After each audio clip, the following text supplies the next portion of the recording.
Fala galera do canal, me chamo Juliano. No vídeo de hoje veremos esse tema que está movimentando a geopolítica mundial e como o Brasil está inserido nisso tudo, que são as terras raras. Então já deixe seu like, inscreva-se no nosso canal para ajudar na divulgação e valeu! Provavelmente já ouviu pessoas falando recentemente sobre terras raras, elementos de terras raras, mas talvez esteja se perguntando, bem, o que são eles? Quão importantes eles são? E devemos nos preocupar com eles? Bem, nos próximos minutos, vamos abordar isso. Vamos começar com a pergunta do que são e sabe se realmente os encontramos no nosso dia a dia. Você os encontra na sua vida cotidiana? A resposta curta, spoiler, sim. Esta é a tabela periódica. Você provavelmente a reconhece. Onde estão os elementos de terras raras? Bem, olha, é esta área aqui. Então, veja só. Lá estão todos eles alinhados, meio obscuros, sabe? Ninguém fala muito sobre escândio, ítrio ou neodímio, ou pelo menos até... Eles não falavam muito sobre isso até alguns anos atrás, mas tudo isso é realmente muito importante. E a razão pela qual as terras raras importam não é tanto pelo que fazem sozinhas, mas pelo que fazem quando combinadas com outros materiais. Quando adicionadas a uma liga, elas tornam as coisas mais fortes, mais resistentes ao calor e os ímãs mais poderosos. Deixe-me dar um exemplo disso. Ou seja, 3 lugares concretos onde você vai encontrar muitas terras raras. Aviões de caça. Isso é particularmente o lado da defesa. Nos caças, estamos falando de cerca de 418 quilogramas em um caça F Destroyer tipo 51, 2,6 toneladas de terras raras neles. Um submarino da classe Virginia tem 4,6 toneladas de terras raras. Agora, tudo isso parece, sabe, obviamente importante, mas bastante abstrato. Mas há outro lugar onde todos vemos isso no nosso dia a dia, e são os ímãs. O neodímio, quando adicionado ao boro e ferro, é basicamente o melhor ímã do mundo. Vou mostrar um motivo para isso daqui a pouco. Mas você pode estar se perguntando, onde isso está na sua vida? Bem, se você tem algo como estes fones de ouvido, tem neodímio. Você depende do neodímio, pois precisa de ímãs potentes para criar alto-falantes tão pequenos quanto estes aqui. E também, quando pego isso, aqui estão as pequenas peças, você não teria isso sem as terras raras. Quando você fecha isso, recebe aquele estalo satisfatório. Isso também são ímãs de neodímio ferro-boro. Então, terras raras podem parecer abstratas, mas na verdade estão em todas as nossas vidas e em outros lugares também. E, sabe, no seu carro. No seu carro, por exemplo, pense nos controles do banco.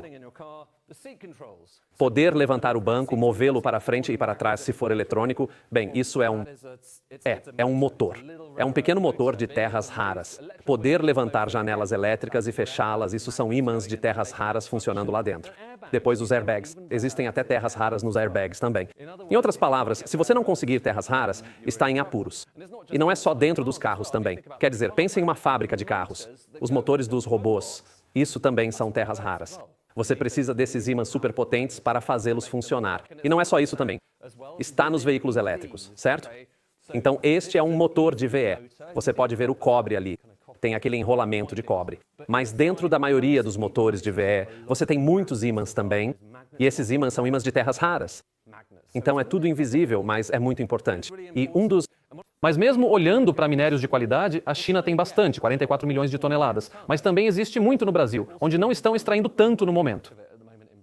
Tem muito na Índia, tem bastante na Austrália também, 6 milhões de toneladas na Austrália. Agora, a maioria desses países não está fazendo muito em termos de mineração. A maior parte está acontecendo na China. Então, mais cedo hoje eu estava conversando com Konstantin Garanopoulos. Estávamos falando sobre como as argilas iônicas revolucionaram as terras raras. Pode nos dizer se ele está certo? Quando olhamos isso da perspectiva de argila iônica no Brasil, temos o que podemos chamar de Santa Trindade em certos aspectos, o teor e as recuperações. Testamos ambos extensivamente. Temos baixos custos e baixa intensidade de capital. Isso já são 4 fatores, então não sei bem como chamar, mas é melhor que uma trindade. Bem, Constantine e eu também estávamos discutindo estratégias industriais de diferentes países. E ele usou o Brasil como um exemplo excepcional de realmente estar na vanguarda do que deve ser feito. Sim, no mercado atual. E você está no Brasil. Sim. Então pode nos contar sobre as vantagens de estar no Brasil? Olha, o governo brasileiro e o setor financeiro brasileiro têm sido muito favoráveis aos minerais estratégicos, como são chamados no Brasil, os minerais críticos estratégicos. Então, há muito apoio nessa área para criar novos projetos, e não apenas extrair e exportar, mas também analisar como desenvolver uma indústria de beneficiamento, como trazer tecnologia e desenvolvimento para o país. E o Brasil é um lugar realmente industrializado, tem energia muito barata, tem muita água, tem uma força de trabalho qualificada. É o lugar perfeito em muitos aspectos para pensar em como levar a produção mineral para etapas mais avançadas da cadeia. E essa é uma das coisas em que estamos trabalhando intensamente com o governo brasileiro. Existem certos incentivos oferecidos quando você avança na cadeia produtiva, e fazemos parte desse processo. E claro, há pouco mais de 12 meses, fomos incluídos na Plataforma de Investimentos Brasileira, outra iniciativa do governo e indústria brasileira para ajudar a reindustrializar o país, o que também faz parte da agenda política de Lula.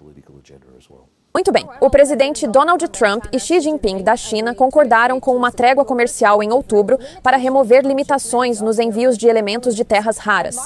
Mas participantes do mercado afirmam que a China ainda restringe os metais que os Etenen Saiua precisam para fabricar ímãs permanentes e outros itens, segundo o relatório da Bloomberg, citando dezenas de consumidores, produtores, autoridades e especialistas. Agora, a indústria americana ainda não consegue obter as matérias-primas necessárias para fabricar ímãs permanentes, uma prioridade fundamental para o governo Trump. Por outro lado, a China aumentou os envios do produto final. E apesar da trégua, as tensões nas relações EU-China persistiram.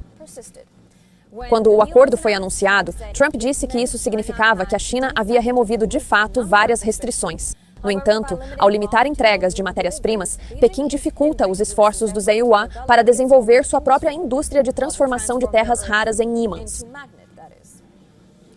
Após a China passar anos criando um monopólio mundial, a administração Trump declarou como meta principal desenvolver capacidade doméstica de produção de itens de terras raras. Contudo, nas últimas semanas, autoridades dos SNDIOS afirmaram que a China está cumprindo os termos do acordo sobre fornecimento de terras raras.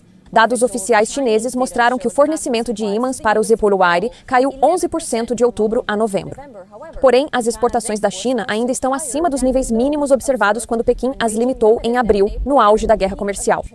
Novembro registrou um aumento de 13% em relação a outubro nas exportações totais chinesas de elementos e produtos de terras raras. Um representante do Ministério do Comércio da China disse que variações nos números mensais de comércio são normais. Agora, o representante enfatizou que Pequim está comprometida a manter a estabilidade das cadeias de suprimentos globais. A China afirma ter autorizado certas exportações de terras raras, mas ainda limita envios que possam chegar a empresas de defesa. Então, um dos principais pontos de embate de Estados Unidos e China é justamente esse assunto sobre as terras raras. E quem tem a segunda maior reserva do mundo é justamente o Brasil. E, cara, quem fala que o Brasil não é importante para a geopolítica mundial, que não somos um país relevante, é completamente maluco. E o pior é que sempre aparece esse tipo de pessoa aqui no canal, me xingando de tudo aqueles comentários. E na cabeça delas, eles que estão corretos, não o mundo todo que tem o Brasil como uma peça-chave na geopolítica. Cara, o assunto de hoje foi esse, foi justamente para ressaltar a importância do Brasil sobre essa temática. Mas já deixe seu like, inscreva-se no nosso canal, comente bastante para ajudar no engajamento e valeu!